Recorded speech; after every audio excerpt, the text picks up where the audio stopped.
What's going on YouTube? You're watching Fixed by Shaq, and in today's quick video I'm gonna show you how to restore your iPad in here using iTunes, which is a software installed into your laptop device. I'm gonna show you how to perform it on a MacBook device as well as a Windows laptop device. So regardless of the model of your laptop or your iPad model, this should work for you because this will work on any iPad device as well. Whether you have an iPad mini, a much recent iPad, an old iPad model like mine, do not worry, the process is exactly the same. Hey, my name is Shaq, and in this channel I do cover a lot of tech tutorials and hacks. So if you're into tech content, consider subscribing here to the YouTube channel. In today's video, we'll be restoring my iPad using iTunes so you can fix a lot of problems. You may be in a situation where you do have your password that you wish to remove your unlocked password. You can restore it. If you forgot your password, no problem, everything will be sorted out. For example, if you have your iPad stuck in a problem, if it's, for example, with the software corrupted or something is happening, it's not launching, it's not turning on, it keeps on being stuck on the white Apple logo, or any other problem that you may have, restoring your iPad will actually help you fixing these annoying problems. But please note that while you restore your iPad, you're gonna lose all your data and your iPad will be brought back as a brand new iPad. A lot of people also restore iPads whenever they wish to sell their iPads. For example, they want to sell it in Facebook Marketplace or a second-hand marketplace to somebody else. Restoration is very important in here, especially if you don't have access to the iPad but you want to restore it using iTunes. I'm going to show you how to do it in this video. Now let's jump straight into the tutorial in here. First things first, you're unable to use your iPad, so we need to actually turn off our iPad. So I'm going to press and hold in here the power button. Okay, we're going to turn it off real quick.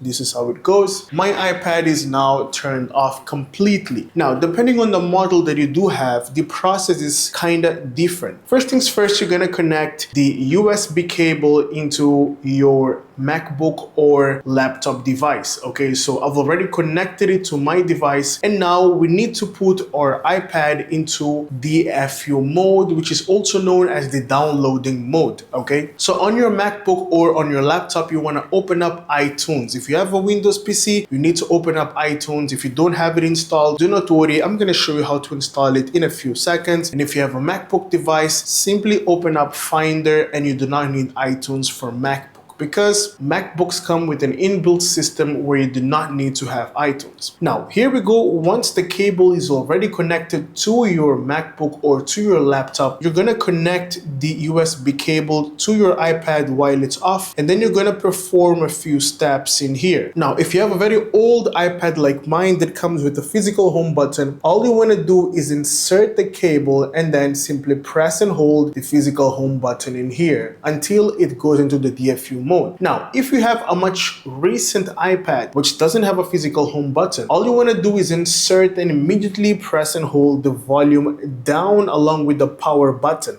Okay, I think volume down is located here. Volume down along with the power button. Press and hold simultaneously, continuously, as soon as you insert here the USB cable. Now, please note that the cable needs to be connected to your computer before you insert it into your iPad device. For example, in my case, I've already connected it to my MacBook. I'm gonna connect it here. Now, do not forget it's turned off. Okay, there we go. I'm already about to connect. I've positioned it. It needs to be done quickly. Connect, pressing and holding the physical home button in here. Do not release it. Keep on pressing the physical home button until you see this logo, and then you're gonna release the physical home button. Okay, once you see the iTunes logo and this cable, this means that your iPad is already connected to your device, and now we can continue further the tutorial from our device, from our MacBook, from our laptop, in order to restore our iPad device. This is very easy. I'm gonna show you how it looks like on iTunes right now, and I'm gonna help you restoring it from our laptop device. In our laptop, this is how iTunes should look like. For example, I do have iTunes. I've already connected my iPad, and we do have a pop-up which says there is a problem with the iPad that requires it to be updated or restored. So you can either tap on restore or update, but restore is actually the ideal way because we're talking about restoration, right? So I'm gonna close this pop-up because I've just connected my iPad device real quick. work, and this is how iTunes should look like. Now, if you're running a MacBook, for example, we do have in here the same screen. This is actually here under Finder. You just need to open up Finder, head straight into iPad, and then you do have Restore iPad option in here. You can tap on Restore and the restoration process will take place immediately, okay? Now, I don't actually recommend you guys to do restoration directly like this. Either it's from your MacBook or from your laptop. I do not recommend you to simply tap on it. Why? Because if you tap on Restore, your iTunes will immediately start downloading the new operating system from the internet. And the operating system is actually huge. It usually has like gigabytes of storage, and that can actually cause some corruption if your internet simply cuts throughout the process or something like that. So I do recommend you guys to download the installation manually and then manually load the file into your iPad so you can update while you are offline without the need of being connected to the internet. Otherwise, throughout the process, if your iPad runs out of charge, for example, something happens throughout the process, the software will be corrupted and you'll have to do it again from scratch. So downloading these software separated is actually much useful and beneficial. So we're gonna hop into Google and type IPSW, which is this website, IPSW.me. We're gonna hop straight into IPSW.me. Now it's taking a few seconds to load. Once you're done, you're gonna select your device in here. In my case, it's an iPad. There we go. And then I need to choose the iPad model that I've got. Okay, so according to your iPad model, simply select your iPad. Mine is, for example, iPad mini. Here we go. Down here, we do have iPad mini Wi-Fi. So I'm gonna tap here on iPad mini Wi-Fi. This one right here, it's mine. And then once you tap on it, you'll be able to see a list of latest softwares or all softwares which have been released to your iPad. Okay, so we do have these ones, much older ones, 4th August 2016, 18th July 2016, 15 down here, and then we do have the latest one here at the top, which is this one in green color. So you want to make sure you download the latest version for a better processing. Okay, now one of the advantages of downloading the software separately is that you can actually select which software you wish to install, if it's a much older one or a much recent. Now I'm gonna tap in here, for example, select the latest one, and then I'm gonna simply tap on download, and the download is 1.5 gigabytes. So I can simply download this, and then once I'm done downloading it, instead of tapping here on restore iPad, I'm gonna press and hold the shift key on my keyboard. For example, let me quickly open up on-screen keyboard just to show it to you how it looks like. Just a second. Here we go. Keyboard. Pretend that this is in fact my keyboard. So I'm going to press and hold shift key if it's on a Windows device, and then I'm going to tap on restore iPad, and you'll be able to see that a new window will pop up in here. The restoration will not take place from the internet. Next up, you just need to manually locate the downloaded software and then simply tap on open in here to load that specific software, and the installation will start immediately from your computer to your iPad. And this is how easy you can restore your iPad in here using iTunes. Now, if you are on a Mac device, instead of pressing and holding the left shift key, for example, let me just bring down my keyboard viewer, you'll have to press and hold the option key here side to side to your command key. Press and hold the option key and then simply tap on restore iPad, and it's going to allow you to navigate here throughout that specific file. So the shift key will not work on your MacBook. It needs to be the option key so you can find that specific navigator from where you can actually locate the downloaded operating system. So this is how easy you can actually install a new operating system, restore your iPad, and actually make it brand new. Now, once you're done doing this, you then need to follow up the wizard, which is the hello wizard, on your iPad to set it up from scratch by simply typing in your name and then typing in your iCloud account and set it up from scratch. This is how easy you can actually restore your iPad from scratch. Thank you so much for making it till the end of the video. If you find my content useful, consider subscribing, like the video, and let me know down in the comment section if you do have any questions or doubts. I'll see you in the next one. Peace.